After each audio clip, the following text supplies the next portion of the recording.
My wife sold our house while I was in a 3-week coma.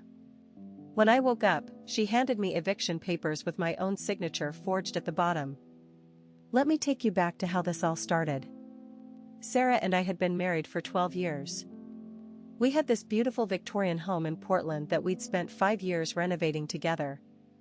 Every weekend, we'd work side by side, her painting the shutters while I fixed the porch steps. She'd always joke that this house was her baby before we had real babies. We were trying for kids. Had been for 3 years. The fertility treatments were expensive, but Sarah always said the house would be perfect for a family. Can you imagine little feet running up these stairs? She'd whisper, tracing the banister we'd restored. I was a construction foreman, she worked in real estate. Perfect combination, we thought. I knew how to fix everything, she knew property values. We were a team. Then came March 15th. I was on a job site when a crane malfunctioned. Steel beam came down, caught me right across the head and chest. Next thing I remember is waking up 3 weeks later with tubes down my throat and Sarah crying beside my hospital bed. But something was wrong with her tears. They felt relieved? Not happy relieved. Guilty relieved. Baby, you're awake, she whispered, squeezing my hand. I have some papers for you to sign. Just formalities. Medical stuff. My head was pounding. I could barely focus on her face, let alone read documents. I signed whatever she put in front of me. Trusted her completely. She was my wife. She was supposed to protect me when I couldn't protect myself. The doctor said I'd been touch and go for the first week. Sarah had power of attorney for all medical decisions. She'd been handling everything, insurance, bills, keeping our life together while I fought for mine. You're so strong, I told her. I don't know what I would have done without you. She looked away. Let's just focus on getting you better. The recovery was brutal.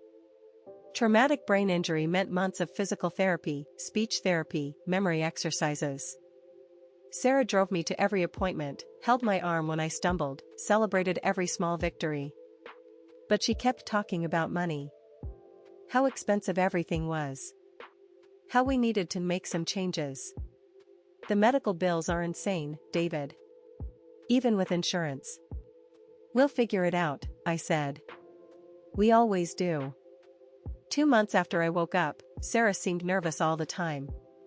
Jumpy. Her phone was always buzzing with calls she'd take in the other room. Work stuff, she'd say. Big deals closing. Then came the morning that changed everything. I was doing my exercises in the living room when someone knocked on our front door. Not a gentle knock, an aggressive, official knock. Sarah wasn't home. She'd left early for appointments. I opened the door to find a sheriff's deputy holding an envelope. David Matthews? That's me. Notice to vacate. You have 30 days. The words didn't make sense. Vacate what? This was my house. There's been a mistake, I said. I own this house. The deputy looked uncomfortable. Sir, according to our records, this property was sold 6 weeks ago. The new owners are being very patient, but you need to be out by the end of the month. 6 weeks ago. I was still in the coma 6 weeks ago. My hands were shaking as I took the papers. There it was, a copy of the deed transfer. Sarah Matthews, seller. David Matthews, seller. Both signatures clear as day. Except I was unconscious when I supposedly signed it. I called Sarah immediately. Where are you? At the grocery store. Why do you sound upset? Come home. Now. 20 minutes felt like 20 hours. When Sarah walked through the door, I was sitting at our kitchen table with the eviction notice spread in front of me. Her face went white. David, I can explain. You sold our house while I was dying in the hospital? She started crying. We were drowning in debt. The medical bills, the mortgage, everything was falling apart. I had to make a choice. Without talking to me? You were in a coma. The doctors didn't know if you'd ever wake up. Something cold settled in my chest. This wasn't panic or desperation. This was planning. How long were you planning this, Sarah? What do you mean? How long before my accident were you already thinking about selling? Her silence was the answer. And then I saw something that changed everything. Her purse was open on the counter, and inside was a real estate brochure. Not for a smaller house or an apartment. For a luxury condo in Seattle. The kind of place that costs more than our Victorian, not less. Sarah, show me the bank statements. David, you're still recovering. Don't stress yourself with. Show me the fucking bank statements. She broke down completely. Through her sobs, the truth came spilling out. She'd been having an affair for 8 months before my accident. With Marcus, another real estate agent. They'd been planning to leave Portland together, start fresh in Seattle. My accident wasn't just convenient, it was perfect timing. I never meant for you to get hurt, she cried. But when it happened, it felt like a sign. Like the universe was telling me it was okay to move on. I couldn't breathe. The woman I'd loved for 12 years had used my near-death experience as an exit strategy. But wait. There was more. The insurance money, Sarah. Where's the insurance money from my accident? Another silence. The construction company had paid out a massive settlement for the crane malfunction. Almost $800,000. Money that should have secured our future, paid for my recovery, maybe finally allowed us to start that family. It's in an account. Safe. What account? An account that Marcus and I opened. For our new life. She'd stolen everything.